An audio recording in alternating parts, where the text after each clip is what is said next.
I always found it amazing how when you look at a piece of art or you see a movie, it can just have this ability to kind of help you to see life through a completely new lens, and just whether it's romanticizing the situation you're in or it's taking you out of what you're in, it can, I don't know, have an ability to take you out of a dark place or make you feel very understood if you're in one, which I think is a very powerful thing.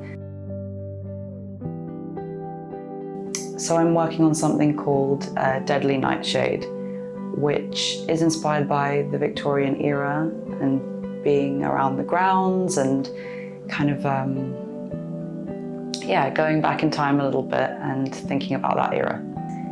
Victorian women would use these little drops in their eyes to make their eyes stand out and look beautiful, make their pupils enlarge. But they didn't. It had something called belladonna in it, which is poisonous, and it would, some people went blind doing it basically. But it made me think about, kind of on another level, our thoughts and how they can poison our vision and how they can affect the way that we see reality.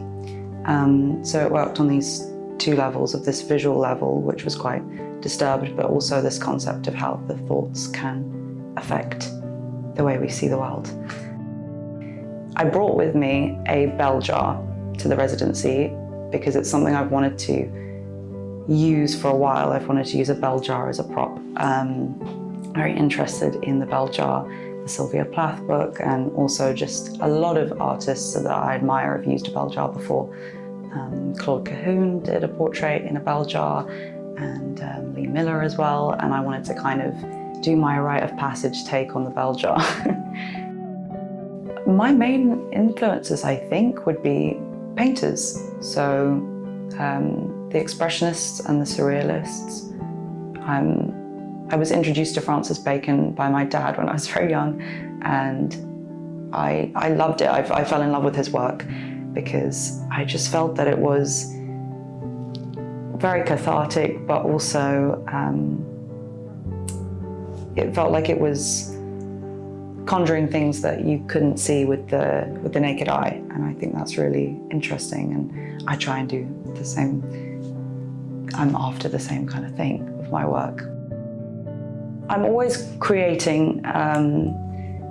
I want to continue actually with this series because I think I've got a lot more to say with it and explore this Deadly Nightshade bell jar concept a little bit more. So I want to complete that, but also I have this series that I did during the pandemic, so I suppose between 2020, 2022 time, called At Home, and it's all, I think it's about 35 self-portraits, all taken kind of within the constraints of the house.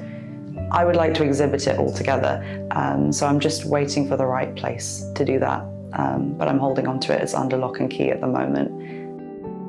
George Watts said at one point, I read that he said that he likes to paint ideas and not things, and that really resonated with me because I think I'm always, although I do self-portraits, I'm always distorting myself in a way that I'm usually not recognizable in the pictures, and I'm usually striving to get some form of intangible thing, which I think is this idea of painting ideas. I'm trying to capture sensations and I suppose the invisible world, which I always like to think of as this kind of other dimension that's around us all the time, but we can't see.